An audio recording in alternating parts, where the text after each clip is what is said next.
All right, so we're here to cheer you up, right? Yeah. It's been a rough week on a couple folks. This is the cold open. All right, very cold. Oh yeah, Ice cold open. Look, obviously we can't predict the future, but I know Cooligans will always be here to try to make you laugh and get your mind off everything that's happening in this world. Exactly. Sometimes good, mostly the bad stuff. Mostly bad. It's a bad recap. The news is not lovely. Yeah. But look, but before we get started, I just want to say, obviously, it is difficult. Seeing the results of the election and just the state of the world right now, and what we have to look forward to does not look very optimistic or positive. But I, just want to reiterate I think on our show, we're obviously two Latinos, children of immigrants, and that obviously informs our perspective on the world quite a bit, and we share that from time to time. This is very much a soccer comedy show, so we try to make you laugh as much as possible, but it would be disingenuous to not say, like, we're feeling some type of way about the election results. And more than anything, it's just like, I think in times like this, at least for us, I think it's a reminder to continue to have that commitment to the people that support us, support our show, to the people that, whether it's gay, just LGBT, marginalized people, anybody at all. We're as inclusive as ever. If you love soccer, then we love you. Exactly, and we see that all over the world, everywhere that we travel. The soccer community is incredibly loving, inclusive, welcoming to us all the time, and we just try to give that. Other than that one lady who threw water at us. That one lady, I mean, it's not gonna be everybody, you know what I mean? She didn't get the memo. But that's kind of the main thing we just wanted to make sure we said, because it is difficult to sort of exist in a world where there is so much kind of hatred being spewed, and we try to be the antithesis of that. We just want you to have fun. Exactly. We hope we're that. So, with that said, welcome to the Cooligans, everybody, here on Yahoo Sports. My name is Christian Polanco. I'm Alexis Guerreros. Thrilled to be back and powering through per usual. Carter, how are you doing? Yeah, I'm in your guys' boat. All right, cool. Yeah. Let's talk soccer. Yeah. You're telling two Latinos you're on a boat? Damn, man. Damn, it's okay. Carter hates Cubans. The guy gets married and the real him comes out. Jesus Christmas. Wow. Anyway. So, we're here powering through it. Obviously, we might need to get boats, actually. Okay. We have an exciting show today, because not only we're going to be talking Champions League and a lot of news in Major League Soccer, but we're also going to be joined By who? By Kevin O'Toole. Oh, my God. Of New York City FC. The NYCFC left back is going to be joining us to talk about the upcoming match against FC Cincinnati, Game 3 playoffs. Playoffs. Talking about just how our coin toss in Game 2 just inspired we cover the team. The important topics. Exactly, because I've been watching the media coverage of this game. People are not talking about it enough. Shouts to Alexis for talking to Matt Freese yesterday and pointing it out, because it just seems to it's a play that doesn't show up on the stat sheet. You know what? And sometimes it's like, bro, I feel like XG. We're not doing XCT. You know what I mean? That's right. Expected coin toss. Right? It's something that is you're dropping the ball, Opta. Yeah, it's so often overlooked. So we talk about that with Kevin O'Toole. All right. Let me tell you something. It was Kevin Freese's idea. He said, "Yo, bring up the coin toss." I said, "Bah, I would have never thought to do that. I would have never thought to give myself flowers." Well, his name is Matt Freese, not Kevin Freese. I bet Kevin O'Toole. Sorry, Matt Freese. Yo, no, actually, his manager's his brother Kevin. Y'all don't know him. Y'all know him like I know him.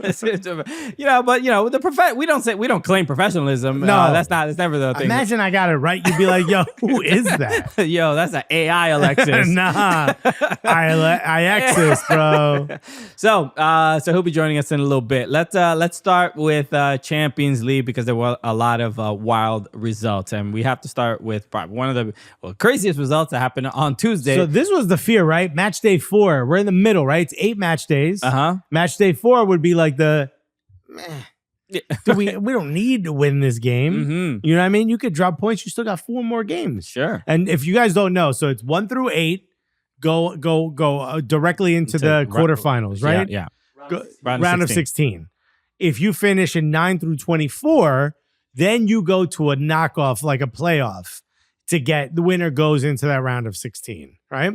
If you finish below 24, so 25 through 32, yeah, you're done. You're cooked.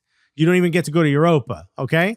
So think about it. You're not going to get fully kicked out. If you're in the top 8 and you lose a game and maybe you get a draw after that, you're not out. You still got enough points. If to understand, to get into that middle, to that knockout, I'm just suggesting you need 8 points. Okay. If you want to get into the, if you want to get into the top 8, stay in the tournament. Yeah. That's top 23. Okay. If you want to get in the top 8, meaning you skip out that playoff, you have to have 16 points. Yeah. So if you're in that top 8, you can still lose a game and be fine. You could draw a game and be fine. So because of match congestion, I think we all kind of assume match day 4 would be the one where you'd see some wild results. And did we get that? Yes, we did. Oh boy, did we! Because Manchester City went to Lisbon to play Sporting Club Portugal and got shellacked 4-1. I mean, these are not. You don't see this ever, bro. We're not used to seeing results like this. This is like the first time I saw Kimbo Slice get knocked out. Remember that was a wild time because he seemed like Colossus. This from guy X-Men. was beating up fridges in backyards in like Florida. Remember that? So it just kind of surreal. What year was that? What reference did I just pull out? R.I.P. Kimbo Slice. Did he pass? He did pass. I assumed this much, but I didn't know. I forgot of why. Carter, can you find out what year Kimbo Slice was? Kimbo Slice, his popularity. He did like backyard fights, backyard fighting and stuff like that. So I don't have kids, obviously. The first time I heard backyardigans, I thought it was a different version of backyard fights. Or remember, like way back in the day, backyard wrestling was a thing. These people were like falling through plywood. Yes. Off like sheds. Early 2000s. That was crazy. That was time. a big deal, bro. I missed all of that. Okay. But Kimbo Slice. Kimbo Slice went to the UFC. All right, we're not. It's not a Kimbo Slice podcast. Kimbo Slice. So the back street, like the illegal street fighting stuff was 2005. Oh, yeah. Right. That's a good era. That was some wild time. That was, you filming fights on a Motorola StarTAC. Yeah, you know what I mean? Like those, iPhone wasn't even out. The iPhone was 2 years later, first iPhone drops. So, okay. So, yeah, Kimbo, R.I.P. Kimbo, everybody. It's just hard to make it sad. But it's so hard to say goodbye. But Sporting Lisbon, so Ruben Amorim and his team just kind of what felt like embarrassed Manchester City a little bit. I mean, Man City have lost 3 games in a row for the first time in a very long time. This wasn't a loss. This wasn't a defeat. This was a whooping. This was a little bit of like, hey, where like Pep going to like, what are we? What are we? What kind of club are we? Are we gonna go down this sort of down this hill? Are we not gonna just like have a little bit of pride? You know what I mean? Can I present you with a conspiracy theory? I love conspiracy theories. Okay. So do Trump voters, but what else? We don't gotta talk about all that. They're gonna love this part. They might not like this one. This is a different type of conspiracy theory. They're in baseball, right? I remember I was watching something, right? I was talking to a friend of mine, and he's very high in baseball. He's like a very, very high up there. I coached at like with the Yankees for a little bit, but didn't stay there long. But this is how much of a genius this guy is. Pitching coach. Your friend Don Matting? No, yeah. I don't know if you guys know my boy. I changed his name up. So I'm talking to Jarek Dieter. Oh, man. Don't know if you heard of this guy. So I'm talking to Jaron Dudge. So I'm talking to this guy, and he's explaining to me that there was a moment in a game where he was pitching against, one of his pitchers was pitching against someone, and he convinced him to throw a fastball high and tight, knowing that batter hits high and tight fastballs. Because he said, you're going to go up against this team in the playoffs. They're the 2 best teams, and you're going to face them in the playoffs. And if you get down to a game and you get down to a 3-2, he's going to think, oh, he's done this before, and he threw it high and tight. And that's when you hit him with your changeup, because that game means more than this game right now, because it's just an end of regular season game versus a competitor you're probably going to see a very important playoff match. So you're thinking 2 steps ahead, chess, not checkers. Gotcha. So you threw a game, so they think this is what you do. moving forward, you hit him with the big one. Knowing that Sporting Club de Portugal's or Sporting Club Portugal's manager is Ruben Amorim, who in 2 matches will then be the Manchester United manager, do you think Pep was giving him the idea and Manchester United fans the idea that, oh, I don't know how to manage against this guy. Our team is crumbling. We're falling apart. Like, Or look, so much oh man, disorder. your tactics are so genius. You just cut through all of mine. So playing Little false hope here. little playing possum to get him in during the Took a in the dive? league. I'm gonna assume no. Because Okay, all right. Champions League is probably a bigger deal to Man City. Match than, week 4. Yes. But What position is Manchester City in? They were what, 6th? Oh, in the league. Yeah.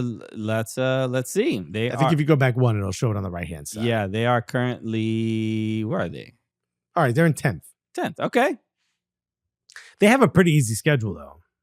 Yeah. This is, look, in this game, I think the surprise here were just the goals where the players, where Man City defenders looked a little bit lost. Well, when was the last time you see one pass break 2 lines on Manchester City? And then for that to happen 3 other times. I think the player that looked the most out of I'm place. gonna let you pronounce his name. I think I saw someone, but I heard it in the background. But Jamal Simpson Pusey. Yeah. Okay. Nico said it.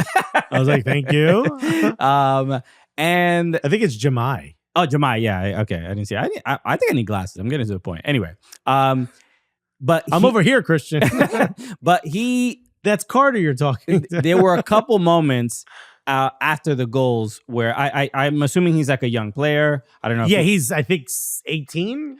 There were a couple moments. When you're number 66, you ain't been on the senior team for a minute. There were a couple moments where he was like looking around and it seemed like he was the one that was a little bit lost in like what the defensive assignments were and where when you give up 4 goals, that is just so unlike Manchester City that it clearly shows like something fundamentally is wrong happened in that game that where somebody was like confused and didn't know what to do. Yeah, it's like when you see those games where it's like 8-1 and you're like, this wasn't even a real game. This wasn't a real match. Because like something happened in this match that they just continued to attack. I mean, obviously it counts, but you're like, this isn't a true depiction of what these 2 clubs going up against each other are. The goals that Man City tend to give up that we've seen for the last 4 years are like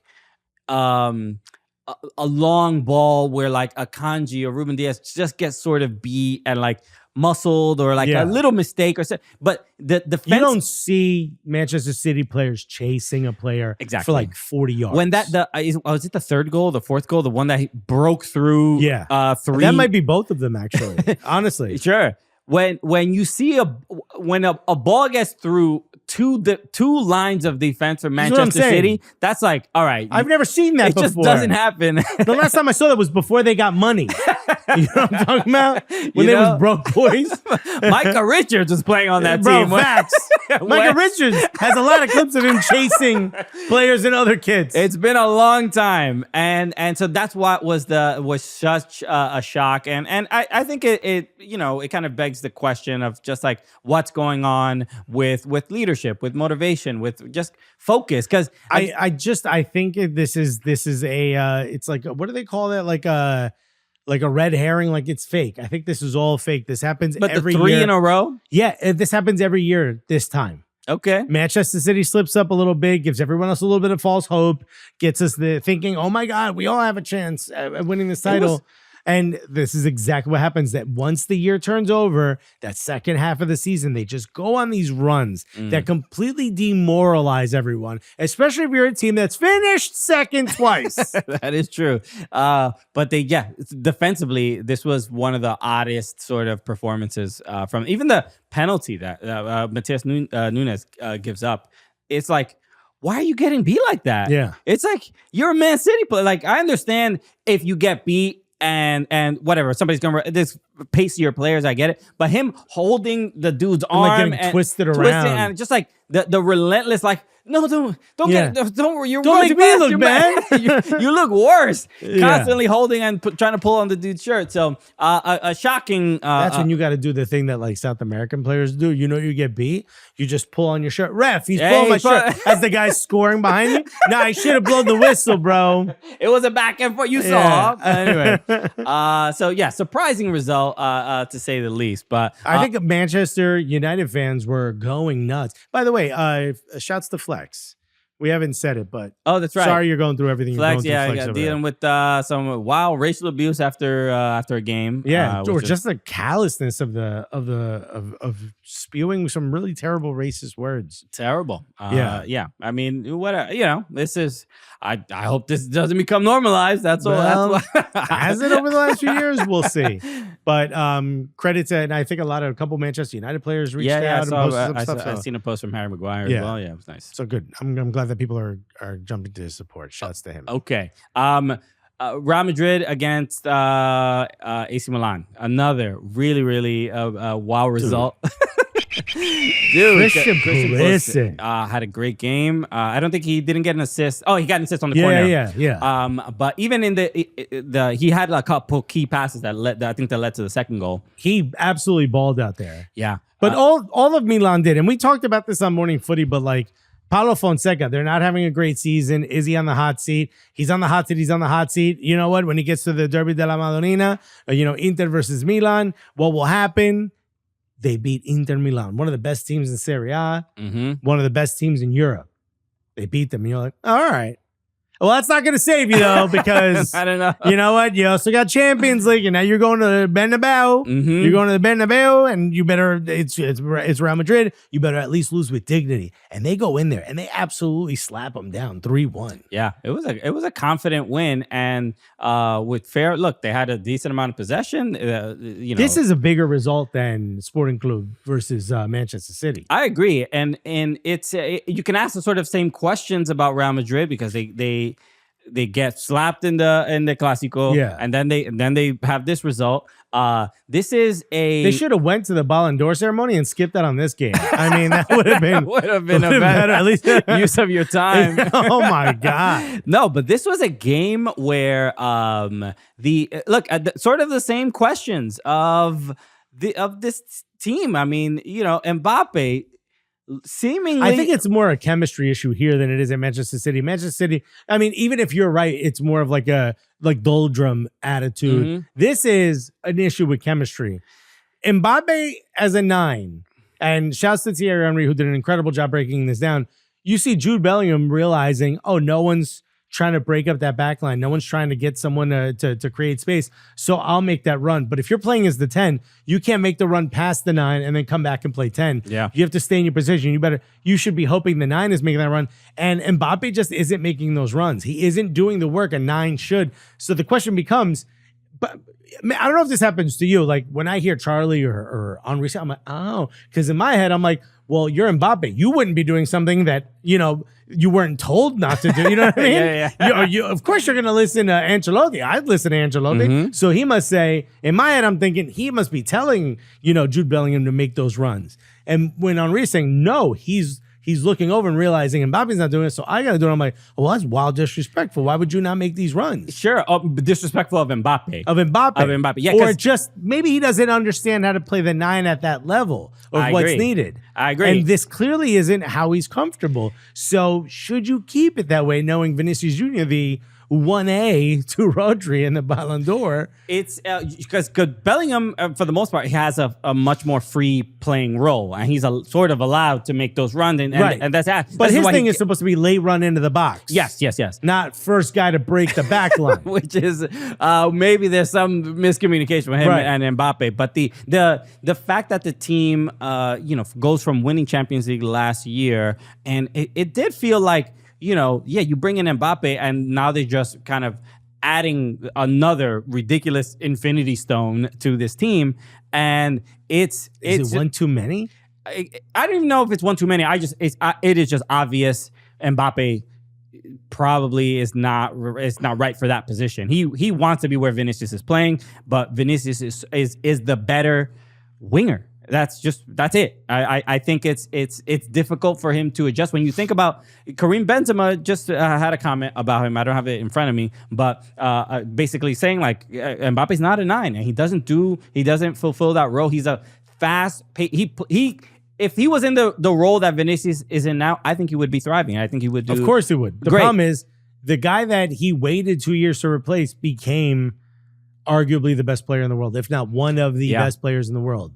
So now what do you do? And the question becomes, they posted a clip of us talking about this, and the comments have been going absolutely insane, but in a way that I didn't expect. I said, if you're, Florentino Perez, and you have to get rid of one of these players come this summer, that player is going to be Vinny. Yeah. You can't miss out on the Mbappe marketing opportunity that comes with having Mbappe. And I know Vinny is a big marketing piece now as well, but especially playing for France, who's seemingly always going to be in contention for World Cups and Euros, you cannot get rid of this player who just got there on a free. And I know you're paying him a ton of money. So if this summer you have to get rid of one of these players, and it's seeming, I think if I'm not mistaken, Vinny is in contract negotiations. I don't know. I'm not sure about that. I'd have to look that up. But if you're going to get rid of one of them, it's probably going to be Vinny, which feels like you're not really losing out much because you have Mbappe to replace him. Yeah. You're going to have to go and get a striker. But think about how insane that is. What I saw from a lot of Real Madrid fans is we want Vinny, not Mbappe. And I get it. He won you Champions League. I can see his contract is until 2027 right now. Okay. 2027. But there was talk of him saying, like, I don't want to renegotiate my contract right now. I want to wait. Okay. I don't know. But I pulled up the comments from Karim Benzema, and he says, quote, Carlos not going to move Vinicius because he is the best in the world right now in this position. Mbappe has to get into his head that he should be a 9 and forget about the left, which is a big ask because it's you think of Mbappe is not the same type of player as Karim Benzema. Karim Benzema's not necessarily pure 9. Pure 9. I mean, obviously he's not running past people. He is controlling the ball back to goal. Speed wasn't his game. Speed was not his game, and going 1v1 against it is clinical finishing in tight spots, incisive, knows what move to make where, knows how to get the ball, knows how to put himself in a position, wrapping around his hand, bro. Right? Mbappe needs to get that arm wrap quickly. Directing Instagram movies, you feel me? That's right. Vertical movies. Okay, my man was one of the first. To make basically, he set the bar so high. I don't think I've ever seen anyone do it at his level. Besides us with the championship, feature film. But look, just we're concerned about Real Madrid, but I do want to just give flowers to AC Milan and Reinders. What's his first name? Tijani. Yeah, I had no idea that was his first name. Yeah, he is. I believe he's Dutch. He is incredible. He is kind of starting to become one of my other favorite midfielders to watch in Europe. You see him ball and you're like, oh, he won't be wearing an AC Milan shirt for long. Because you're going to get a lot of money for this guy. It's a little bit of that because he is like, just like I enjoy watching Martin Odegaard, Reinders has this something to his game that's really, really fun and exciting. And he scored a goal in this game. Dude, Yunus Musa and Christian Pulisic started in a 3-1 win against Real Madrid. Tremendous. Santiago Bernabeu. Yeah. But then we're going to struggle against Honduras. Yeah. Damn. That's just the nature of the game, Way to deflate it, dude. CONCACAF is crazy, bro. CONCACAF is pretty wild. A couple other results just to get through. Inter beats Arsenal on, yes, it's a penalty, but come on, man. Yeah, it's a penalty, but Mikel Merino had no idea that ball was there. Yeah, it's just an annoying result, even as a neutral. Boring. And dude, Premier League fans are going to be all in our mentions. It's not a penalty. They interpret it differently in Europe than they do in England. That's okay, sure. The idea of the intent is not there. If it hits your hand, that's it.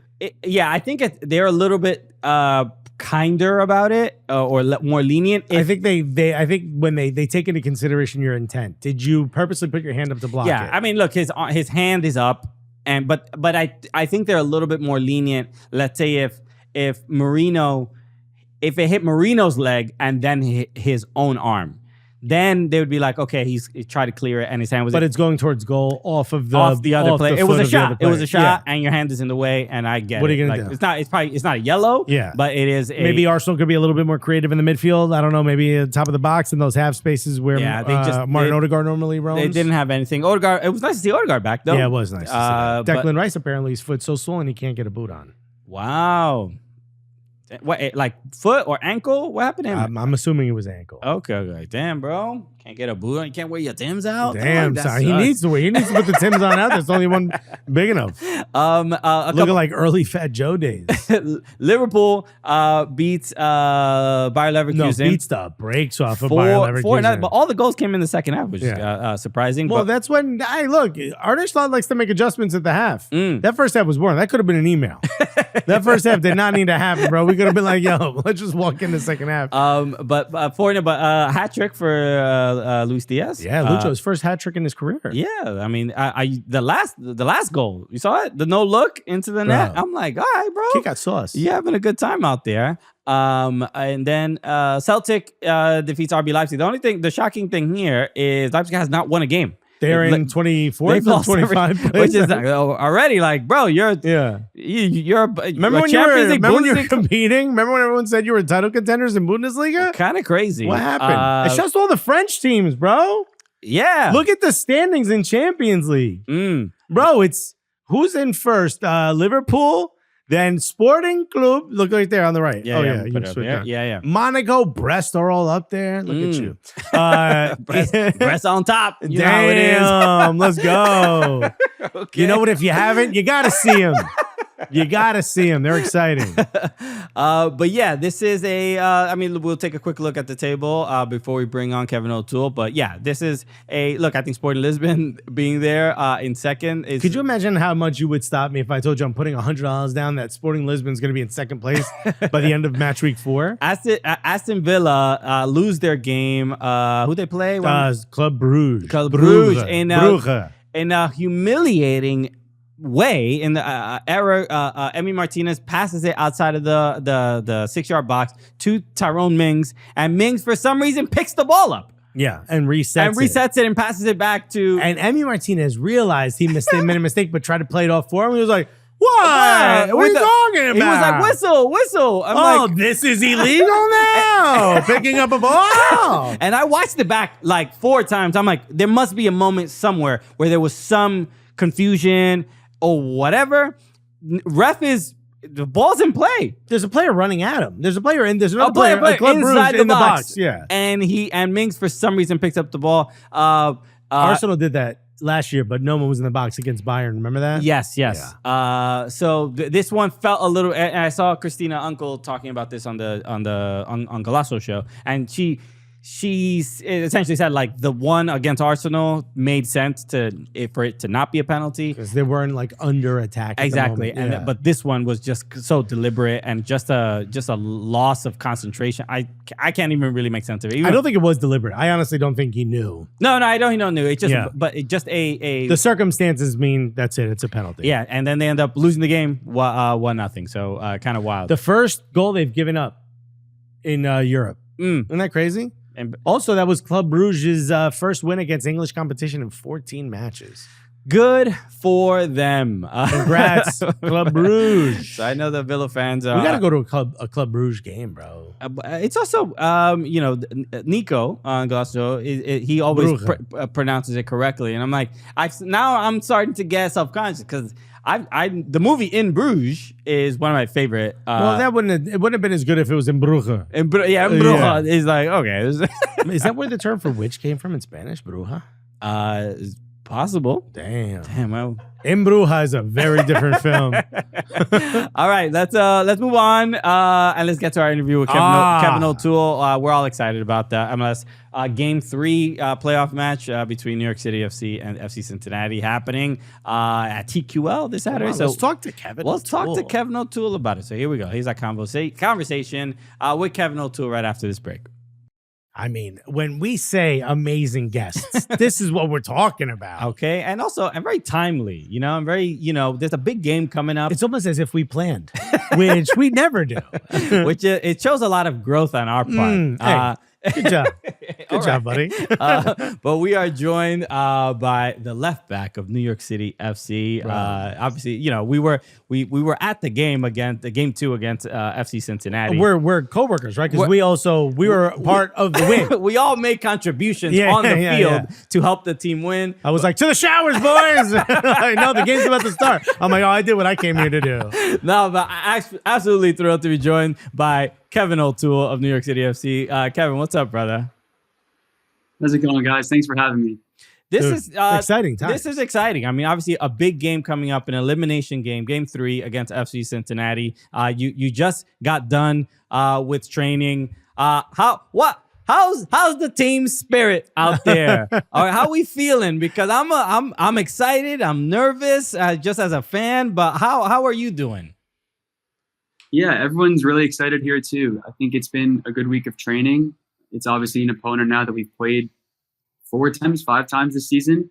So I think, all the cards are on the table and both teams know what each other are about. So it's just one more to get a home game against our rivals. So that's the aim here.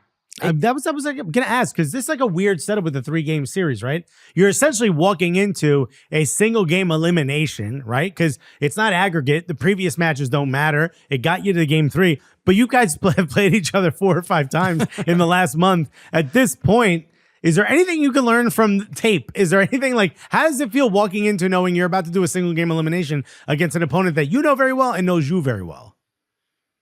Yeah, it's definitely a different test. We try to make minor tweaks to our system and ways that we think we can exploit them just based on the first 2 games. But in all honesty, a lot has been revealed over the course of the season in the way that they play and the way that we play. So it's really just going to come down to the fight, I think, in this last game, as most playoff games and game or series deciding games do. So I think that's the main focus, is to win the fight. I really appreciated New York City FC's tweak of having us do the coin toss for game 2 to really mix things up and give FC Cincinnati a different look. You know what I mean? I think that might have startled them a little bit. Using your brain.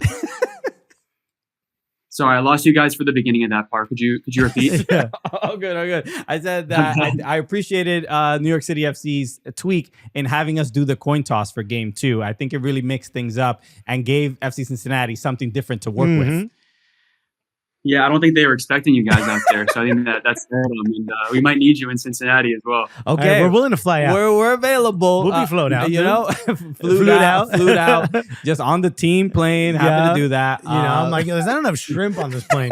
That's my main complaint. But hold on. But I don't know if you noticed. I don't know. They maybe they showed this during game tape or whatnot. Maybe Coach Cushing went over this. But when we did the coin flip, I told Lucho, "Hey, take it easy out there." And then he did. I think I got in his head, bro. We locked him down before the whistle was even blown. We had him shut down. That's funny. I think the guys, Justin, Thiago, James, the guys in the midfield did a tremendous job with him, and we'll have to have a similar performance in game 3 to make sure we stop their main threat. Yeah, man. He's so good. I don't want to create any bulletin board material, but the fact that there's like 3 games, what is the incremental growth of just like the trash talk? And the fact that normally in the season you play 1 game and you may see them in a month or 2 or something like that. But when it's like back to back and now there's a 3rd one, is there a like, hey, you remember what you said to me game 1? I'm getting you back. Is there any of that at all? Yeah, I think there's a little bit of it. There's just kind of growing resentment between the teams after you see them so many times. So that's kind of just normal. And, there was the incident at the end of the game 1 with Tavon getting sent off and then us kind of getting a bit of revenge in game 2. So both teams have a lot to fight for, whether it's, the trash talk on the field or, just the prize, which is moving on to round 2. Yeah, in fact, you mentioned how good the midfield was, especially in containing or trying their hardest to contain Lucho Acosta. Another addition to the midfield. We weren't the only addition in game 2. Maxi Morales is watching him play. I'm like, it's a shame that I only get to see him once a week. You get to see this guy in training all the time. How much of a difference does it really add having this magician on the pitch with you? Yeah, it's pretty remarkable what he's still able to do at his age, and especially off the back of an ACL injury. I think that he's come in and still continue to kind of settle the team when it needs settling and kind of control the tempo and make the killer pass is really incredible. And I think it's just a testament to his professionalism that, he's out there training every day and, competing in training and motivating the guys around him. It just shows his will to win and just how great of a professional he is. Yeah, like I got to work with Maxi at an event, at a Q&A event for the team, and it is one of those things. There, he is a not only like a clearly a great leader, but just a comforting presence as well. There's something incredibly like gigantic about his personality in this tiny frame that he is walking around in. So I definitely see it as well. The other thing I want to ask about, you scoring your first goal for the club against Toronto, and it is one of my favorite goals of the season. Not only for the goal, but the pass from Julian Fernandez was unbelievable. It's one of those. He's done it a couple times. He has a lethal left foot when I saw the pass, and the goal is incredibly beautiful because of the outside of the boot pass. But I watch it and I'm like, Julian, just use your right foot right there. What are you doing? I mean, it's much more beautiful. Why are you making it much harder? Why are you making it so much more? All right, but it looks remarkable. But getting on the end of that and getting that goal, what did it mean for you? Yeah, I mean, going back to the pass, I think it looks more difficult because he's using the outside of his left foot, but I think that's honestly just the easier pass for him because he's so comfortable doing it and he's trained it and done it over and over again. So yeah, that pass was insane. And, watching back the goal and seeing that pass is just kind of incredible that he's able to put it in that spot. But yeah, that was a really cool moment, and I think I'm overdue for another one. So hopefully it comes this Saturday. Yeah. What a good time to do it in this match against Cincinnati. I gotta ask you, you're born and raised in Montclair, New Jersey. I'm from the other side of Branchbrook Park. I'm from North Newark. So I'm right there. In fact, I had family in Montclair. There's a great fish fry spot on that main Ave, right past the Lackawanna station. But how come you talk like that and I talk like this?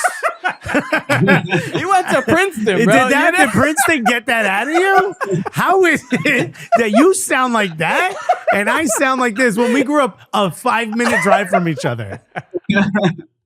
I guess I didn't take the trade to your hood enough, I guess. Hilarious. Yeah, dude. If any of cars went missing in your neighborhood, they were in my neighborhood, That's where they ended up. Okay. I love that you always have that bond, that connection between those two towns. Man, who knew a park would separate and make me such a mushmouth and make you I love it because as comics and who we've interviewed lots of athletes and lots of MLS players and players in a bunch of different leagues, but there's something uniquely American of like we have a couple Ivy League footballers in the league, and it's just there's two on this team. In fact, Matt Freese went to Harvard. You went to Princeton. Wait, who's smarter? Oh, wait, hold on. But there's also Andres Jason who went to Yale. If I'm not mistaken, right? But he's moved. He moved on. But I'm just saying there's a history of who's the smartest player on the team? You or Matt Freese? Oof, I don't even know if it's one of us. I think when Andres was here, he's definitely a big brain. Yeah, Matt and I actually carpool together, so we have a lot of these types of conversations. Sure. But I don't know. It might fall outside of the two of us. We've got some smart guys on the team. Could you imagine the difference between the conversations Matt Freese and Kevin O'Toole are having versus the ones we're having when we were carpooling together? A little bit different. I mean, I just went to a CUNY school. I don't know if it's as impressive. But what I do like about it is that we've spoken to Andres, we've spoken to Matt was just on Morning Footy yesterday. But there's what do you think? The not even just the college players in the U.S., but the Ivy League. What is it that they offer maybe to teams that looks a little bit different than what other players from other backgrounds or other educations and stuff like that? Because we don't see too many, and usually you would think that the Ivy League players probably have to prove themselves a little bit more just to even get a spot on the roster. Yeah, I think it's like you said. I think it sounds a little bit counterintuitive, but I think like the mentality of a lot of Ivy League guys is very blue collar and like work ethic and kind of grind to earn your spot. I think that's kind of the nature on campus at a lot of these schools. It can be kind of cutthroat in terms of, trying to get the better grade and competing with your classmates. And I think it's kind of the same on the field. Everyone's kind of trying to excel in everything they do, and it requires a lot of work. And I think maybe that's why some of the Ivy League guys are able to transfer into the league, is because it's just kind of like a relentless work ethic that a lot of people have come from those programs, and that can really set you apart if you're, trying to make a roster coming from the draft. I love that because it kind of implies like, you would. It shows the other side of it. You would slide tackle somebody in physics class. You know what I mean? Like there's just a cutthroat. Like you ain't getting a better grade than me. Like, you think you're magna cum laude? Watch what I can do. My theory was that they're the only ones that could understand the roster rules. So you get a couple Ivy League guys in here. Yeah, you're like, yo, where are we on the TAM right now, dog? I need you. The future GMs of the league. Pick up a TI-86, Kevin. Help me figure this out, bro. I love it, man.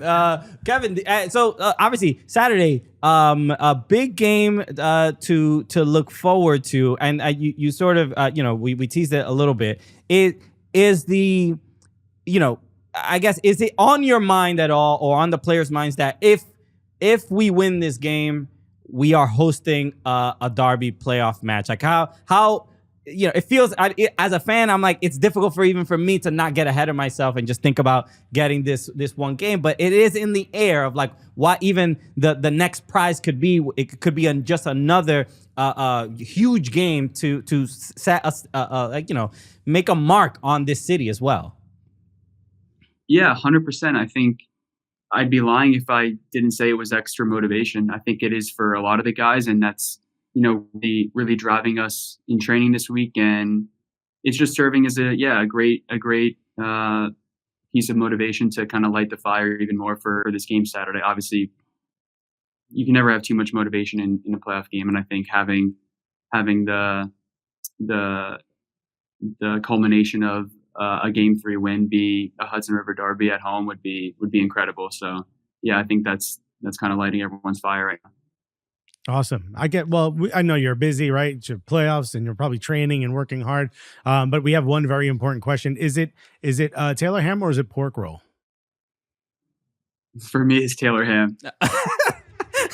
Okay. Let's go. All right. The interview can continue. All right. We solved the real issues here. It is that's in North Jersey. That's a North Jersey versus South Jersey thing. Yeah. Right? Facts. It is. I just like to make sure we up the rankings for Taylor ham, because we get a lot of Philly and South Jersey people on the show. That say the other phrase, and I'm not a fan. Yeah. I mean, it's a little bit of a litmus test. For all and Jersey has a large representation in American soccer. I don't know. It's hard to make sort of sense of it if you're not fully aware of the history. But like, you start Googling some people, you're like, are they all from every third person in American soccer history is from Jersey? What was your? It's crazy. Yeah. What was your kind of soccer upbringing? Just like real quick, just I want to get a little bit of background, but your youth soccer days in Jersey that led to getting a professional contract and stuff like that. So what were those kind of days like? Yeah, so even honestly going before just playing for kind of travel teams in New Jersey, I was living in Poland for 2 years when I was younger with my family. My dad relocated us for his job, and so I went to an American school outside of Warsaw, and I played for a local team called FC Inter, and that was kind of like the first real travel team, if you will. And I was in first grade and second grade, and so I kind of got like a bit of a European introduction to soccer, and kind of came up in a system over there for a couple of years, and then I returned to the U.S. in New Jersey in Montclair and played for Montclair United, which transitioned to SDFC, which is kind of a local New Jersey club. And then from there, when I was a sophomore, or I guess entering my sophomore year of high school, I joined Red Bull Academy and played with them through I guess college, and then would return over the summers to play for their PDL team before getting drafted to New York City. Yeah, very cool, dude. I just love that. Hudson River derby's in your blood. I just love this New Jersey Irish kid in Poland, just adapting, just learning everything he can. Eating pierogies back at home. Well, so do you have a European passport? I'm working on it. I'm working on getting my Irish citizenship right now. Okay, because I was going to say, if the Irish national team calls, what you thinking, bro? Yeah, it'd be an honor. I would love to. Dude, I mean, we're huge fans of Ireland. We've been there a bunch of times. We've done stand up there. Great jam. If great. you need to get jam. Alexis has a jam guy. It's a jam lady over by the Cliffs of Moher. She's about 30 minutes outside the cliff, maybe 20 minutes outside the Cliffs of Moher. Buddy, there's nothing like it. I've given it to like Michelin star chefs and their eyes light up. Dude, it's real stuff. He doesn't stop talking about this jam. I've flown to Ireland just to get the jam. And that's before I had the money to do that. So if you need jam, this is your guy. He got all the plugs for jam. I know that was a big thing missing in your life, I imagine. Yeah. Well, Kevin, there's dude, a void of jam right now. yeah, I know you've got until after the playoffs, after MLS Cup. Win MLS Cup, I'll buy you the jam. There it is. It's a promise. Kevin O'Toole, thank you so much for joining us, man. Again, best of luck on Saturday. We're obviously rooting for you guys, and again, nothing makes us happier than obviously seeing, especially the young guys. You know, Tavon Gray getting his goal, Ilinic scoring the other day. For the fullbacks, give it up for the fullbacks. Contributing on the score sheet. You love to see it. No, but this team is looking strong right now in the playoffs. So I'm wishing you guys the best on Saturday against FC Cincinnati.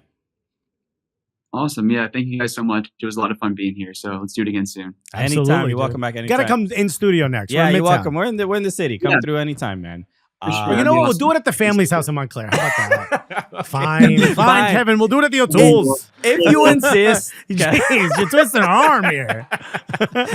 We're open Thanksgiving and some jam. Oh, you think I won't? I'm going to be very close. Okay. You know what you should do? Do half and half. Kevin comes to my house. Kevin goes to Newark for Thanksgiving. I go in the evening, you go to Montclair. That is a great compromise. We just got to see the footage alone is worth it. The camera crew's gonna be there. Kevin O'Toole, thank you so much, brother. Cheers. Awesome. Take care, guys. See you. Cheers. What a gem that Kevin O'Toole was, huh? What a great kid. Oh man. All right. Hopefully, I'm gonna start talking like him, bro. I love these. There's just so many things come out of New Jersey. Kevin O'Toole, Alexis Guerreros. It's funny the range that such a state has. Large swaths of different. It's a cornucopia, really, when you think about it. I'm already using big words. Okay. Dude, I should have gone to Princeton. Give me an Ivy League. Remember that dude who was like, yo, I almost went to college. They offered me $15 million. You ever see that kid? No. Some rapper was like, yeah, I almost went to college, but I turned down the scholarship because I want to do this music thing. It's like, oh, scholarship? He's like, yeah, like 10, 15 million. And they're like, why? He goes, yeah, but I would have had to go to school for the decade. And the guy was like, oh, clearly this guy's lying. Yeah. I got to show you this clip. It's great. It's fascinating. Anyway, it's the best. So shout out Kevin O'Toole. Let's wrap up the show with some MLS news. Should we start with the shocking news? Very shocking. Ridiculous. It's just kind of crazy, but Jim Curtin has been let go as head coach of the Philadelphia Union. What? I mean, I understand this year. He signed Curtin to a multi-year extension through 2026 just last year. They have mentioned shout out to Pablo Maurer and Felipe Cárdenas. I think he had enough, and he was just like, yo, when am I gonna get some money, bro? So they broke the news at The Athletic, but this is something. Look. Everybody, we can go through even the comments. Everybody basically saying like the Union have a lot of issues, but nobody really thought Jim Curtin was the problem. Not at all. With the club, he's been. Think about how much he's done with so little. Sure. And then when they finally did start, spending some money, the Union owner Jay Sugarman and bringing in decent players, it's never really been the big name that may sell a whole bunch of tickets. The Philadelphia Union never really they tried that approach here and there, and it never really worked out too well. But as soon as the team focused on their academy, bringing up younger players, moving players on, so obviously players like Brendan Arrington, Paxton Arrington, Kevin Sullivan, who's going to be going to Man City. There's so many examples. They've been really good at developing talent. The business at the Philadelphia Union has been great, but that has also been clouded with terrible terrible losses in finals, whether it's losing 3 U.S. Open Cup finals, losing in the MLS Cup finals in dramatic fashion to LAFC. It's always just been just not enough to get over the finish line so that he can put that feather in his cap and just saying like, hey, yes, we've had a difficult season here and there, but I won an MLS Cup for this club. And but at the same time, I don't think he's going to have to search too far for an opportunity. Not at all. Not at all. I mean, look, Jim Curtin, who has been, he's a fan of the show, a friend to the show. We're obviously Patreon member at one point. Patreon member. He's been a genuine supporter of us, and I would also say a friend to us as well. Very much so. A really, really good guy. And so it sucks to see, and I know that this is disappointing for him, for his family, because I know how much he really loved. He loved being the coach. Philadelphia area. Yes, without a doubt. And this is a good coach that is just in a position where, like, hey, they kind of want to go in a different direction to try to get this team over the line. And I would have hoped that he did win an MLS Cup trophy. Something to give him maybe a better chance at an opportunity in Europe, even at a lower level. Something sure, like you got a supporter shield, championship level or something. Yeah. You got a supporter shield, sure. But I would hope that. But I don't think this guy's going to be. I mean, did Austin hire a coach yet? They did. Yeah. Nico Estevez. Nico Estevez. That's right. That's right. We interviewed him on the show. I saw Tom Boger talk about this. I think he did not interview because he was obviously still the coach for the Union, but he did not interview for the Atlanta United job, which is vacant. I mean, the interim manager Rob Valentino is still there, obviously, but this feels like hey, this might be the move. And this might be if this kind of coach is available, could be a win-win. Part of me wishes that maybe Atlanta would continue to go that South American route that provided so much success in 2018. Sure. But if you're gonna do, I mean, with the money, imagine Garth Lagerway, Curtin with Arthur Blank's money, dude. Garth Lagerway is the GM there, right? Yes. Dude, he knows how to pick teams. Sure, yeah. This feels like a Garth Lagerway hire. So, look, I'm sad for him because I know this isn't probably what he wanted, but like you said, he's gonna get a job immediately. There's no way. He is struggling, looking for work for too long. But without it, we are pouring out for the homie Jim Curtin. And we got your back, dude. Little America. Wishing him the best. Next up, Bruce Arena. Bruce Arena has a job. He's back. He's back, baby. He's in San Jose. He's going to be the coach of the San Jose Earthquakes. Speaking of having no money, this is they had to promise this guy. He's not just the head coach, but also the sporting director. So essentially the manager. Yeah. You would assume. Oh, look at that. Sporting director and manager. He's going to have a lot of oversight and can possibly reshape this club that has been really, really bad the last few years. They've also just been listless. They've been lacking in trying to bring in options that would make them better. Yeah. That was the big thing. They're more like, Moneyball. They want to go out and get value. Players that no one else knows has value, high XG, things like that. Do they? Yeah. You didn't know that? I did not. I mean, I don't see it on the field. It ain't working, but that's their whole thing. And I don't think Bruce Arena knows what XG is. I think he's very much like, get me the players I want. Okay, yeah. Right, especially if you're a sporting director, open up the purse, give me the money. And who's the because we have our resident San Jose Earthquakes fan. I always forget producer Carter. Who is we talked about this before. Who's the owner? The Oakland A's owner. Yeah, John Fisher. Speaking of spending is no money. I mean, this is going to be quite the test for Bruce Arena. Scale of 1 to 10, Carter. How's this higher?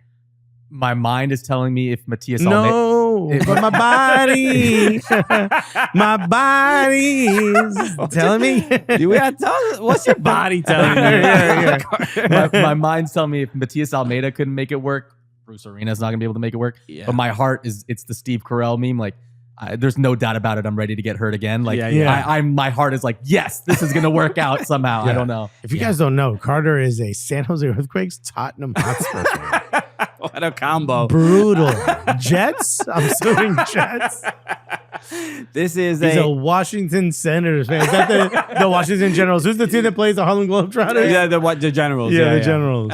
The Senators are the hockey team. The hockey team. Which are good. Shout out to Alexander Ovechkin. Yeah. Anyway, this is there's going to be a lot of work to make any sense of this. But it's one of the things like you can't go wrong.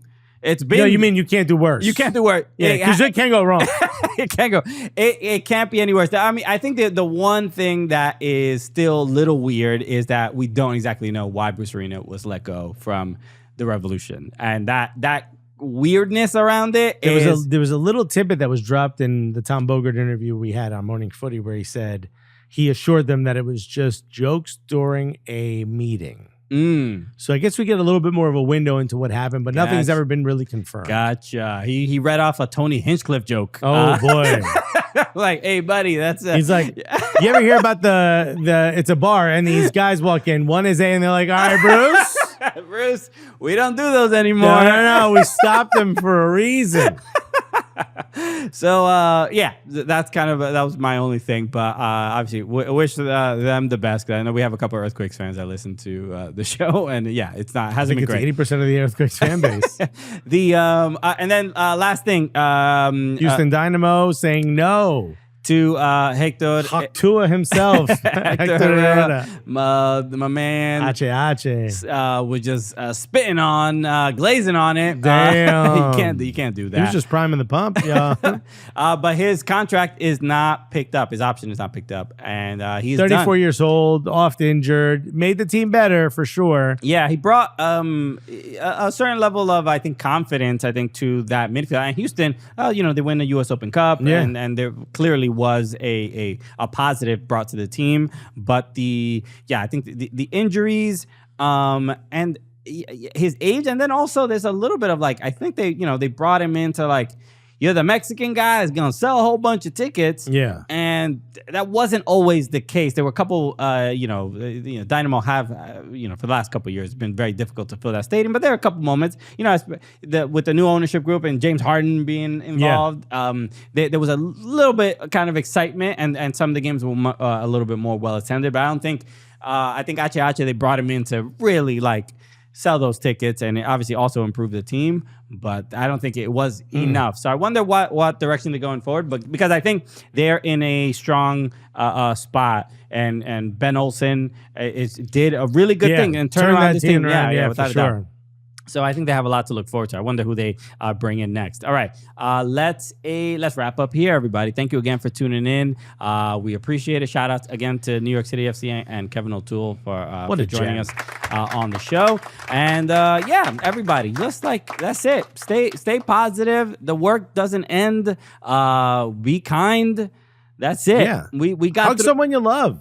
Always makes me feel better. We did it before. Christian, hug me after the show. Okay. Before, during, and after, bro. I'm happy to. But yeah, man, there's a lot of just negativity, especially on the internet, and we try to stay away from. We try to stay away from the internet. It's a terrible. Have you heard about the North Korean soldiers that have been on the internet? No. The North Koreans are helping Russia or something. They're fighting in some battle or whatever. And because they're out of North Korea, they got access to the internet. They're apparently addicted to pornography because they've never seen. You heard about that? They brought the internet to some tribe in Brazil. Yeah. And within months, they started buying swaggy clothing. I'm not making this up. They're buying clothing. They're addicted to social media and porn. Love it, bro. Yeah. This is why this stuff is so healthy. We all got to be on it, bro. Yeah. So thank you again for tuning in. Can you imagine the first time you see porn as an adult? You're just like, what? This is nothing like our glorious leader Kim Jong-un said it would be.